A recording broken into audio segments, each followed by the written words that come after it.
நம்ம இன்றைக்கி பானிபூரி தான் பண்ண போகிறோம். குழந்தைங்களுக்கு வீட்டிலையே பானிபூரி செஞ்சு கொடுங்க. ரெடிமேடாகவே விற்கிது பானிபூரி. அப்புறம் இந்த கார்னு இதெல்லாம் வந்து ரெடிமேடாக விற்கிது. அதை வாங்கி நம்ம நல்ல எண்ணெயில் பொரித்து கொடுத்துக்கலாம். கடையில் வந்து ஏற்கனவே பொரிச்ச எண்ணெயிலே சும்மா பொரித்து கொடுப்பாங்க. அது உடம்புக்கு ரொம்ப கெடுதல். அதனால் இது மாதிரி எப்போயாவது பிள்ளைங்க பானிபூரி வேணும்னு கேட்கும்போது ஒன்ஸ் இன் அ வைல் செஞ்சு கொடுத்தா தப்பு இல்லை. அது மாதிரி செஞ்சு கொடுக்கலாம் நம்ம. இதே மாதிரி இப்போ செஞ்சுக்கிட்டு அடுத்ததுக்கு பட்டாணி குருமாவுக்கு நம்ம ரெடி பண்ணுறோம். அதுக்கு நம்ம ஒரு பாத்திரத்தில் எண்ணெய் சூடு ஏறினதும் நம்ம பட்டை கிராம்புலாம் போட்டுக்கிட்டு வெங்காயம் பச்சை மிளகாலாம் போட்டு நல்லா வதக்கிக்கலாம். தக்காளி போட்டுக்கோங்க. தக்காளி என்கிட்ட இல்லை, அதனால் போடலை. அடுத்தது இஞ்சி பூண்டு விழுது போட்டு நல்லா வதக்கிக்கோங்க. இதோட அந்த கலர் மாறினதுக்கப்புறம் நம்ம வந்து இதுக்கு தேவையான உப்பு போட்டுக்கலாம். அதுக்கப்புறம் பட்டாணி சேர்த்துக்குங்க. பட்டாணியை வந்து ஒரு 3/4 போட்டுக்கிட்டு மீதி 1/4 எடுத்து வச்சுங்க. இது வந்து வேக வச்ச பட்டாணி.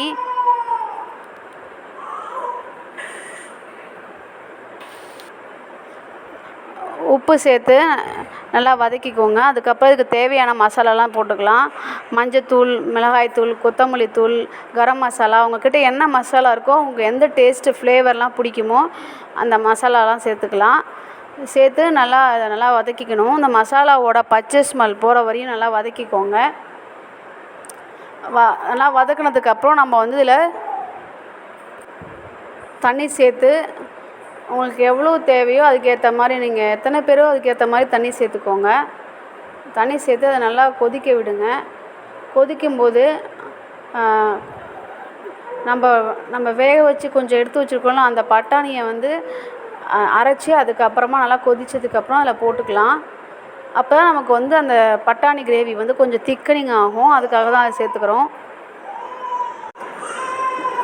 இப்போது நம்ம தேங்காய், பொட்டுக்கடலை, பெருஞ்சீரகம், வறுத்து பெருஞ்சீரகத்தை போட்டுக்கோங்க. இதெல்லாம் அரைச்சி நம்ம அந்த கிரேவியில் சேர்த்துக்கலாம். பட்டாணி கிரேவியில் அப்போ தான் வந்து டேஸ்ட் கொடுக்கும். அதுவும் இல்லாமல் திக்கனிங்காகவும் ஆகும். அதுக்காக தான் அதெல்லாம் சேர்க்குறோம். எல்லாம் போட்டு ஒரு 2 கொதி வந்ததுக்கப்புறம் நம்ம வந்து கொத்தமல்லி போட்டு இறக்கிக்கலாம். நம்ம இது மாதிரி சிம்பிளாக வீட்டில் இருக்கிற பொருளை வச்சு ஈஸியாகவே குழந்தைங்களுக்கு ஹெல்த்தியான பானிபூரி செஞ்சு கொடுத்துடலாம். இதுக்கு நடுவில் நமக்கு இந்த பானிபூரிக்கு தேவையான வெங்காயம், பொரி எல்லாத்தையும் ரெடி பண்ணிக்கலாம்.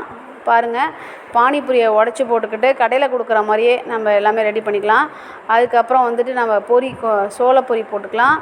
கார்ன் போட்டுக்கிட்டு அதுக்கப்புறம் பொரி, அடுத்தது வந்து வெங்காயம், அப்புறம் நம்ம ரெடி பண்ணி வச்சுருக்க பட்டாணி மசாலா இதெல்லாம் எடுத்து போட்டோம்னா நம்மளோட பானிபூரி ரெடி. ரொம்ப டேஸ்டியாகவும் இருக்கும். இதுபோல் வீடியோக்களுக்கு நம்ம சேனலை மறக்காமல் சப்ஸ்கிரைப் பண்ணுங்கள், லைக் பண்ணுங்கள், ஷேர் பண்ணுங்கள். நன்றி.